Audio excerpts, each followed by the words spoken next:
Então tá. Aqui tem um rol de reações que poderiam ser vistas separadamente ou em conjunto. Eu optei por explicar em conjunto. Por quê? Porque são todas da mesma família. Então se a gente estuda elas separadamente, é fácil confundir uma com a outra, certo? Essas reações também têm uma outra característica. Elas são grandes frequentadoras de provas, de exames seletivos e tal, certo? Então olha só, eu vou explicar primeiro de forma simples e depois a gente vai para a realidade, que é um pouquinho mais complicado em relação a tamanho e também em aplicação prática, tá? Bom, a primeira reação que eu coloquei aqui para vocês é uma esterificação. Notem que eu botei ela em equilíbrio químico, né? Se ela avança, ela é uma esterificação. No sentido contrário, ela é uma hidrólise, é uma quebra em água, tá? Então se vocês olharem aqui, ó, nós temos, vou pegar aqui uma canetinha azul e vamos colocar aqui reagentes e produtos. Nós temos aqui um ácido carboxílico. Eu vou botar ácido C para não ocupar muito espaço, tá? Um ácido carboxílico. Ele está reagindo aqui com um álcool. Como o ácido é mais ácido que o fenol, se ao invés do álcool tivesse um fenol aqui, também funcionaria, tá? O que vocês estão formando aqui? Bom, o nome da reação é esterificação. Então você tem aqui um éster e está sendo eliminada quem? Água. Não é uma eliminação, né? Se a gente olhar, porque tem dois compostos orgânicos aqui, não é um só perdendo, né? Então, por isso que não é uma reação de eliminação. Mas está saindo água, então há uma similaridade, há a presença do ácido sulfúrico catalisando. Então, é similar, mas não é a mesma coisa, tá? Notem um detalhe importantíssimo. Olha aqui.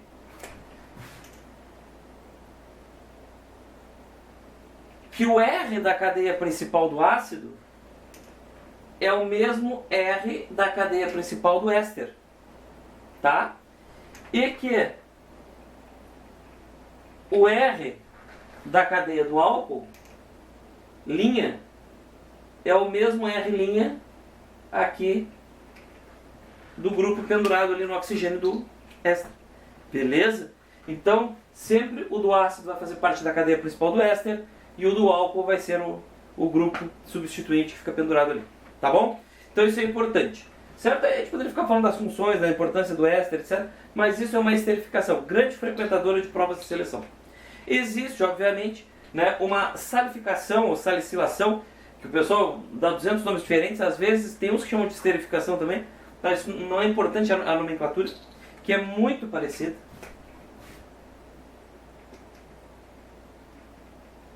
Você tem um ácido carboxílico e ele está reagindo aqui com uma base inorgânica. Via de regra, uma base forte, tá? Uma base inorgânica. Ao invés de ter uma base orgânica, né, um álcool da vida, vai ter ali uma base inorgânica. Essa reação, como tem um componente iônico aqui, ó, tá? Você não tem uma heterogeneidade de fases. Então, você tem uma fase aqui menos polarizada e aqui uma, né, bastante polarizada, né, iônica, né, no caso, né, da base. Essa reação vai formar quem aqui? Um sal orgânico. Esse sal orgânico, quando tem cadeia longa, nós chamamos de sabão, tá? Então nem sempre é uma saponificação. Se vocês tiverem um ácido carboxílico de cadeia curta, vocês vão ter aqui um sal orgânico de cadeia curta. Então não dá para dizer que é um sabão, tá bem? Então essa aqui é mais genérica, digamos assim. E também vai ter liberação de água aqui como subproduto. Como o éster e o sal orgânico são irmãozinhos, a gente considera, né, que é o mesmo estilo assim, de reação, apesar de serem coisas diferentes. Notem que essas reações aqui não são tão complicadas de se enxergar, de se entender, tá? Mas elas são mais raras de se fazer no dia a dia. É mais reação de laboratório. Por que eu estou dizendo isso para vocês? Porque é difícil a gente conseguir um ácido carboxílico orgânico, né? Um ácido graxo, por exemplo, livre. Achar o ácido graxo isolado não é uma coisa assim que a gente encontra no fundo do quintal, né? Então é uma coisa mais de laboratório, certo? Então essas reações aqui são mais didáticas para a gente enxergar antes, mas elas são mais laboratoriais mesmo, certo? As outras que nós temos aqui são um misto de laboratório, indústria e até caseiras, certo? E eu preciso falar desse primeiro reagente aqui, ó. Esse primeiro reagente tem vários nomes. Se você pegar o pessoal da área de saúde, né? O pessoal da área de saúde, todo mundo se chama de doutor, né? Não é a crítica, isso é só a constatação. Eles têm um jeito diferente de ver as coisas, né? A concepção de ciência deles também é um pouco... É mais estatística que a nossa, né? Nós somos mais aquela área queixo duro. Se eu conseguir 3 amostrinhas do meu material, eu consigo fazer um monte de análise complicada com máquinas malucas e com estudos tecnicistas e chego em resultados no trabalho científico. Um cara da área de saúde, ele trabalha com um ser humano. Então ele já começa que ele não tem uma amostra homogênea, ele tem uma amostra que é heterogênea por natureza. Então a análise estatística dele, via de regra, é mais complicada e menos confiável de resultado final que a nossa. Isso não quer dizer mais nem menos, só quer dizer diferente em termos de ciência, tá? Então eles não dão muita bola para a nomenclatura, eles chamam isso aqui de triglicerídeo. Os que, depois que se pegou a modinha de estudar no exterior, agora é triglicérides. Né? Tem o pessoal que chama bloco carnavalesco de bloco burlesco, né? Então o pessoal gosta de um palavreado bonito, né?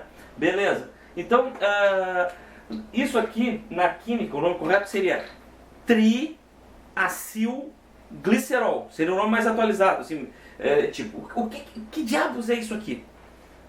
Gordura, banha, óleo, sebo, tá? Basicamente as coisas gordas são ésteres triplos. Triacil, triacil, 3 pedaços de ácido grudados no glicerol, que é um álcool triplo. Então olha só que maluco, ao invés de ter um álcool simples, como a gente tem aqui numa esterificação mais comumzinha, nós vamos ter aqui um éster que é triplo, ó. C dupla O, C dupla O, C dupla O, é um triéster, certo?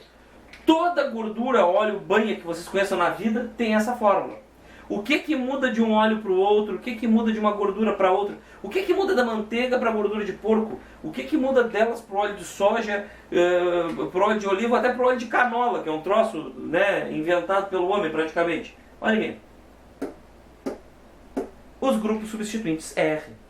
Por isso que eu botei R, R', R duas linhas. Eles podem ser diferentes, podem ser iguais, certo? Então, por exemplo, alguns óleos vegetais vão ser uma mistura de triésteres, desses aqui, com uma maior concentração de um deles, de um desses ácidos graxos. Então vocês podem pegar lá, por exemplo, esses insaturados têm bastante linolênico, oleico, certo? Os mais saturados vão ter palmítico, mirístico. Vocês vão achar esses nomes que são basicamente nomes usuais, tá? Classificando aqui essas cadeias de ésteres. Então, na verdade, vocês não saem dizendo por aí quando a gente come manteiga, uma coisa que tenha gordura, óleo, que a gente está ingerindo ácido graxo. A gente não está ingerindo ácido graxo. A gente está ingerindo isso aqui. É um triéster desses ácidos graxos. O que a natureza nos dá, seja gordura, seja óleo, é isso aqui.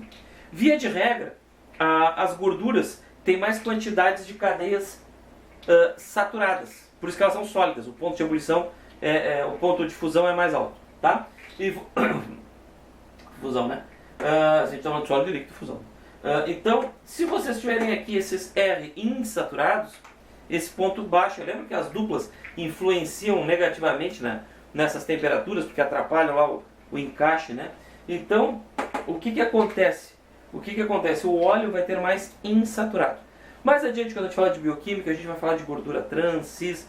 Vocês não confundam gordura trans com gordura saturada, certo? Não saiam por aí dizendo que gordura vegetal hidrogenada e margarina que tem no supermercado tem gordura trans. Tá, meus queridos? Não saia inventando babaquice. Não saia inventando babaquice. A gente já está vendo uma pandemia e o que tem de babaquice ao redor é fantástico, tá? E isso não é culpa de vocês que são jovens, não é culpa do cidadão comum. Muitas vezes é do cara que está com um DOC na frente do nome e está lá publicando babaquice. Não leu nem a bula do remédio, está lá criticando ou aplaudindo o remédio. E isso vale para todas as áreas. A gente está numa época muito louca. As pessoas estão dizendo, não vamos comer tal coisa. Olha, devagar com andor. Não vai para o site da internet, tá?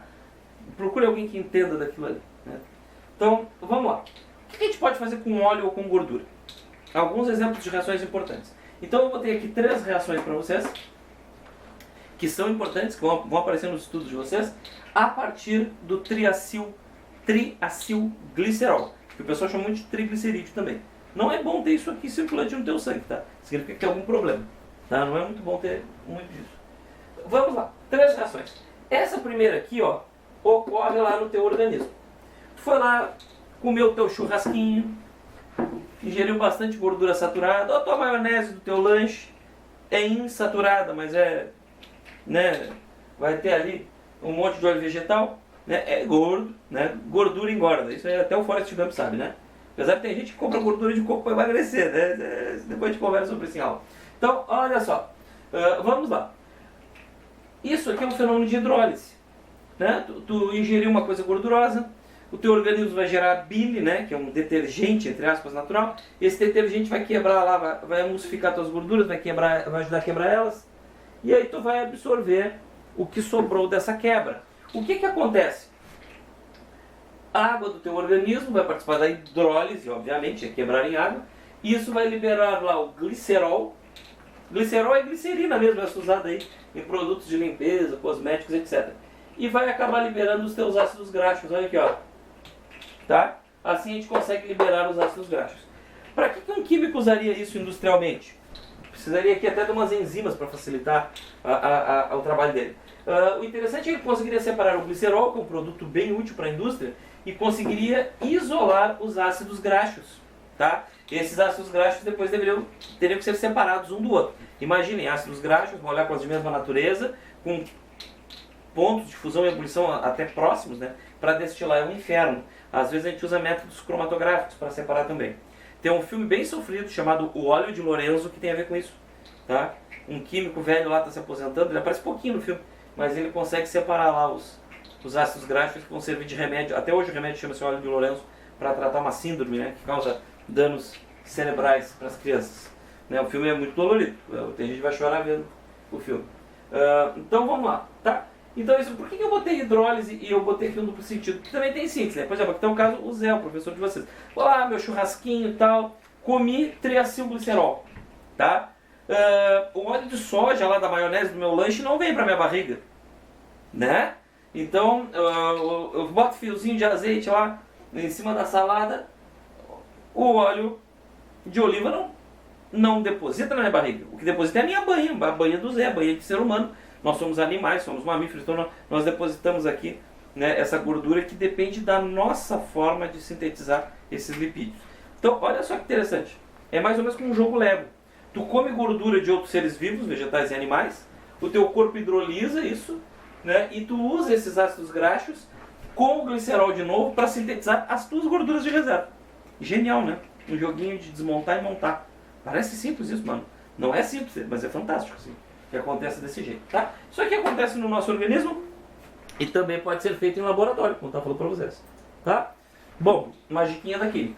Segunda reação importante conhecida pelo homem há, milênios, tá? Vocês pegam esse óleo ou gordura e fazem ele reagir com bases inorgânicas. Soda cáustica, por exemplo. Então, olha só, aqui eu estou botando 3 moléculas de água, 3 de base. Por quê? Porque é um triéster, né? Então, se liguem nisso aí, tá? Então, 3 de base, vocês vão ter uma saponificação. Por isso que a gente fala sabão de glicerina, né? Olha aqui, ó. Libera o glicerol, que é a glicerina, né? Se vocês olharem, olha aqui, ó. Vamos fazer uma divisão visual aqui, ó. Olha ali, ó. Daqui sai a glicerina. E se eu tapar aqui, ó, aqui sairiam ácidos graxos. Só que não vai dar ácido graxo. Por quê? Porque a base vai ter um cátion aqui, sódio, potássio, amônio, seja lá o que for, tá? E esse cátion, olha aqui, ó, vai acabar formando um conjunto. Opa, peguei a carga negativa do O junto aqui. Errou. Vou botar um negativo. Peraí que esse O está muito positivo pro meu gosto. Vamos negativar. Pronto. O negativo do ânion todo, né? Não é só do O, né? O O que não fique se achando a última traquinas do pacote. Então, olha só. Vocês vão ter aqui as moléculas de sabão. Então, olha só que maluco. Quando vocês pegam lá sabonete de abacate da Tanzânia, essas propagandas malucas que tem, eles pegaram o triacilglicerol lá, o triglicerídeo, que é o óleo daquela planta, e saponificaram. Aí deu aquele sabão. Vocês imaginem a variedade de sabões, sabonetes que nós podemos ter. Porque você tem sempre combinações aí de cadeias de ácido carboxílico. E você ainda tem combinações com diferentes cátions que você pode botar ali. Então por isso que tem tanto sabão, tanto sabonete na indústria, no mercado. A gente consegue fazer variações disso aí à vontade. Sem contar as misturas, né, que a gente pode fazer de óleos diferentes e coisas assim, antes de saponificar. Tá? Posso botar um pouco de álcool também, junto com as bases, que também vai reagir, vai formar algum éster. Isso pode mudar propriedades práticas, tipo textura, cheiro, né? Então a parte organoléptica dele muda. Então existe toda uma área da química para desenvolver esses produtos, né? Então o pessoal de farmácia, principalmente, né, e a gente que é dos ramos de engenharia começa a trabalhar na produção desses materiais. É um trabalho de achar a combinação certa, né? Então não é tão simples. Aí vocês vão descobrir por que o Mary Kay é mais caro que o Avon, ou coisa do gênero, né? Às vezes é porque é mais concentrado mesmo, às vezes é porque para chegar naquele produto dá um trabalhão danado, né? E às vezes porque a marca tem nome e quer cobrar mais caro mesmo. Também, isso é mercado. Bom, então falamos um pouquinho da hidrólise da síntese que ocorre nos organismos, a saponificação, que é bem importante. Sempre foi muito cobrada a saponificação, mesmo em épocas antigas. Hoje começa a aparecer uma outra moça, que é a transesterificação, tá? Tem gente que bota um hífen aqui, depois o trans, tem gente... Isso não é importante. O que é a transesterificação? Saponificação é fazer sabão, beleza. Transesterificação é o seguinte. Vocês vão pegar o mesmo triacilglicerol, tá? Vão fazer ele reagir com moléculas de um álcool de cadeia curta, principalmente. Metanol, o nosso etanol de cana, tá? Um desses. O que vai acontecer na transesterificação? Olha só. Vocês vão liberar lá o glicerol. Essa glicerina toda em escala industrial pode ser usada na indústria de cosméticos e coisas parecidas. E vocês vão ter a liberação aqui, ó, de 3 tipos de éster. Por isso que se chama transesterificação. Vocês saem de um triéster, de um bloco só, né, uma molécula só, e vão chegar em 3 ésteres separados. A cadeia principal são os R linha e R duas linhas ali do triacilglicerol. E o R3 linhas, que veio do álcool, ó, vai ser o grupo que vai ficar pendurado lá na ponta de cada um desses ésteres. Esse produto aqui, marcado em azul, é o que vocês chamam de biodiesel, tá? Então a transesterificação é usada, tá? Na síntese do biodiesel. O Brasil é um dos países que mais investe nisso aí, né? Qual é a vantagem do biodiesel? Ele não polui? Polui. Vocês vão usar ele em picapes, em caminhões, né? Ele vai ser queimado junto com o diesel comum. Qual é a diferença? O diesel comum polui muito. Por quê? Porque ele vem do petróleo. Quando vem lá do petróleo, é cheio de enxofre, por exemplo, vanádio, cinzas e lama. O diesel é o lixo dos lixos para queimar. Por isso que ele é mais barato, né? E ele não explode, né? Ele é tão muquiço, assim, vamos usar uma palavra bem popular, ele é tão muquiço que o motor diesel funciona assim, tu comprime numa proporção de 20:1 o ar, e aí a bomba injetora borrifa microgotículas lá de diesel e elas incendeiam. Então ele não é um motor a explosão, ele não é ciclo Otto, que nem o carro, a moto normais, tá? Ele é um motor de queima lenta, ele não é um motor a explosão, ele é um motor de combustão, ele queima. Por isso que o centro da gota não queima direito, isso gera poluição, mesmo com a eletrônica que nós temos hoje. Então ele é um veículo mais poluente. Diminuiu muito, e agora eu vou falar algumas coisas práticas nesses últimos minutos da aula, que aí é o Zé da engenharia, não é o Zé da química, tá? Assim, ó, nós tínhamos um diesel lá no Brasil dos anos 80, que eu acho que era 2.500. O que significa isso? Acho que 2.500 ou 2.800, não lembro bem, né, em qual fase. Mas lá nos anos 80, eu era moleque, né? Então, 2.500 partes por milhão de enxofre. Você imagina a chuva ácida que essa coisa gera. Aí se criou as leis ambientais vieram, se descobriu que isso fazia muito mal, etc, etc. O Brasil começou a baixar, né, o teor de enxofre. Quando vocês acham a classificação do diesel, S500, S10, isso aí é o teor de enxofre, né? Então você imagina que a gente começou com 2.500 ppm de enxofre lá nos anos 80 e hoje a gente está com o diesel S10, 10 ppm. Cara, de 2.500 para 10 são 250 vezes. Então nós diminuímos 250 vezes a capacidade de gerar chuva ácida desse diesel. O nosso diesel hoje é extremamente limpo, ele está entrando nos padrões europeus. Se alguém de vocês está comprando picape diesel usada e disseram para vocês que o diesel S10 não deve ser usado nela, sim, tem um sentido nisso. De 2013 para cá, as picapes já saem de fábrica no Brasil para usar o diesel S10, que é mais limpo. As picapes antigas, né, usavam o S500, que é o diesel vermelho, aquele, tem o amarelo e o vermelho. O amarelo é o S10, o vermelho é o antigo, tá? Que poluía mais. Qual é o problema? O diesel S10 tem detergentes para limpar, né, as tubulações e para diminuir os índices de poluição. Tá? Tem todo um sistema que agora não quero discutir com vocês de proteção ambiental nessas máquinas diesel modernas, que as antigas não tinham. Tá? E aí o que acontece? Tá? Um sistema químico bem complicadinho, até a base de amônia e coisa assim. Mas assim, ó, voltando aqui delas. Se você pegar esse diesel S10 e botar ele numa picape fabricada de 2012, desculpem, para trás, o que vai acontecer? Aquela picape já usou o S500, que é um diesel sujo, cheio de lama, cheio de cinza, cheio de enxofre. Esses detergentes vão começar a limpar aquelas tubulações. Vamos fazer uma continha aí? Vamos supor que vocês compraram o sonho de consumo de 2008, uma Pajero, que eu acho maravilhosa a Pajero 2008. Né? Aquela com os faróizinhos redondos atrás, aquela que ganhava o Paris Dakar. Muito rica de uma caminhonete, você pode achar uma bem inteirinha. Aí tu todo feliz foi lá e botou o teu diesel S10. 2008, né? Em 2018 ela fez 10 anos.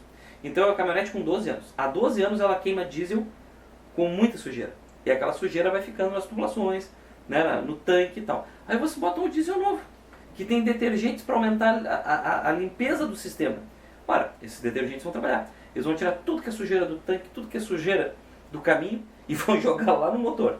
Aí tu vai ter o motor todo entupido, todo ralado, e tu vai gastar aí de 15 a 30 mil reais para limpar o teu motor e botar em ordem de novo, porque o motor diesel é bastante caro. Por isso que as pessoas dizem, no senso comum, que o diesel S10 novo estraga o motor diesel. Não estraga o motor diesel, ele limpa. Né? E se eu quiser usar o S10 para poluir menos? Cara, compra o picape, gasta um bom dinheiro trocando tudo que é mangueira, fazendo uma limpeza prévia, né? de bomba, de bico, de motor. Gasta ali uns 4, 5 mil no teu motor, troca a borracheira toda e aí tu vai ter um veículo que vai se atualizar, botando os filtros novos. Dá para fazer isso. Custa dinheiro, mas dá para fazer isso. Tá? Possivelmente quem tem dinheiro para fazer isso vai comprar uma picape mais nova, né? Vale mais a pena.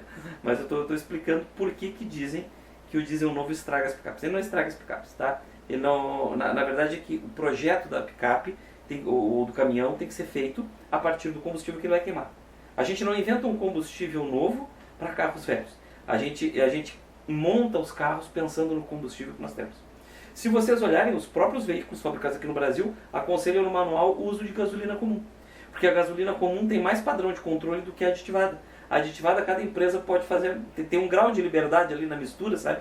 Para colocar coisas que vem muito da empresa. E na premium, né? Na de alta octanagem. E na comum tem um padrão mínimo a ser respeitado, mas pelo menos aquele padrão é padrão mesmo. Então os caras já projetam e já regulam as máquinas para queimar aquele padrão, porque ele é o que está sendo disponibilizado. Tá? Então quando se muda um combustível de base desses, tudo isso entra na jogada. Né? Nós tivemos lá mudanças fantásticas aí no tempo da Dilma que ajudaram a derrubar. Tá? Uma foi o aumento de etanol na gasolina. Né? O aumento de etanol na gasolina foi bem intencionado. A ideia era botar etanol, que era mais barato que gasolina, para baixar o preço da gasolina. Só que tem uma coisa chamada lei da oferta e procura, né? Que não é química, mas é uma ciência econômica. Se tu aumenta o consumo de um produto, o preço dele aumenta. Como aumentaram, o Brasil inteiro começou a comprar etanol para aditivar na gasolina, vocês aumentaram a necessidade de etanol, subiu o preço do etanol. Então hoje o etanol não vale a pena. Quem é que bota etanol puro no carro? Né? Então agora parece que estão querendo mudar, parece que vão liberar a venda direta do etanol do usineiro para os postos. Isso deve tirar o atravessador da jogada e baixar o preço do etanol. Pelo menos nas regiões que produzem o etanol. Não é o nosso caso aqui, mas o pessoal ali norte do Paraná, São Paulo e tal, a zona de produção de etanol vai ter essa vantagem. Tá? Isso é só uma cogitação, que eu não sou economista, não entendo nada disso. Mas tem algumas coisas que são meio óbvias, né? Que o pessoal da administração poderia se dar conta, né? Então a gente paga muito caro por combustíveis, primeiro porque tem um grande atravessador no meio do caminho, que é essa BR aí, transportadora aí, né? Distribuidora, que fica mordendo. O atravessador sempre complica as coisas. Né? E tem algumas leizinhas bem intencionadas, porém burras, que o pessoal cria, né? Que a química não resolve, né? o pessoal lá da administração tem que pensar melhor. Bueno, eu vou sair para você fazer um print screen. Você pode dar um pause e fazer um print screen. Ó, reaçãozinha simples. Já dá, né? Só dando pause nesse tempinho que eu saí, você já consegue um print screen legal. Pronto, tá? Depois vai estar no vídeo, só dá pause no vídeo e tirar a cópia. Ficou um vídeo longo, mas aqui a gente abraçou um monte de reações.